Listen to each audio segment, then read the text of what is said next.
Hi friends, welcome back to my channel. Today ఒక chutney recipe, అదేంటంటే అల్లం చట్నీ.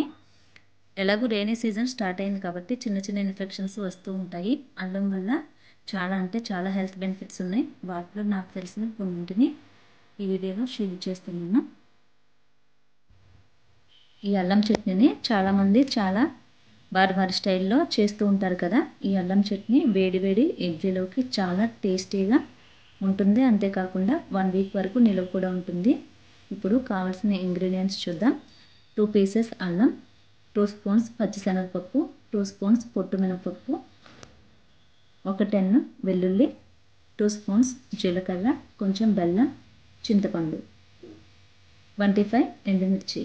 ఇప్పుడు ఆయిల్ తీసుకొని మనం ముందుగా కట్ చేసి పెట్టుకున్న అల్లం పీసెస్ను బాగా రోస్టెడ్గా ఫ్రై చేసి ఒక బౌల్లోకి తీసుకోవాలి.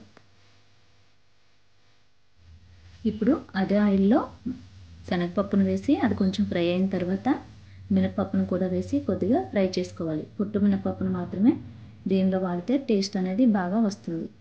ఇప్పుడు వీటిలోనే వెల్లుల్లిని కూడా వేసి అది కొంచెం ఫ్రై అయిన తర్వాత ఎండుమిర్చి త్వరగా ఫ్రై అవుతుంది కాబట్టి వేసిన వెంటనే స్టవ్ను ఆఫ్ చేసి చివరిగా జీలకర్రను కూడా దీనిలోకి వేసేసుకొని అవి కొంచెం ఫ్రై అయిన తర్వాత టేస్ట్కి తగ్గట్టు కల్లుప్పును వేసి అవి కొంచెం చల్లార్చుకోవాలి. ఇలా చల్లార్చిన వాటిని మిక్సీ జార్లోకి వేసుకొని వాటిలోనే అల్లం ముక్కలను కూడా వేసి ఇలా కచ్చాగా మిక్సీ పట్టుకున్న తర్వాత కొంచెం చింతపండు అలాగే బెల్లంను కూడా వేసి మెత్తగా పేస్ట్ లాగా గ్రైండ్ చేసుకోవాలి.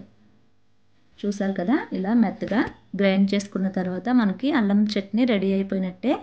దీన్ని ఇప్పుడు ఒక బౌల్లోకి తీసి సర్వ్ చేసుకుందాం. ఇది 1 వీక్ వరకు మనకి నిల్వ ఉంటుంది. ఇలా నేను చూపించిన విధంగా చేసి చూడండి. ఇడ్లీలోకి అలాగే ఇది రైస్లో కూడా చాలా టేస్టీగా చాలా సూపర్గా ఉంటుంది. అలాగే చాలా మంచిది కూడా హెల్త్కి కూడా.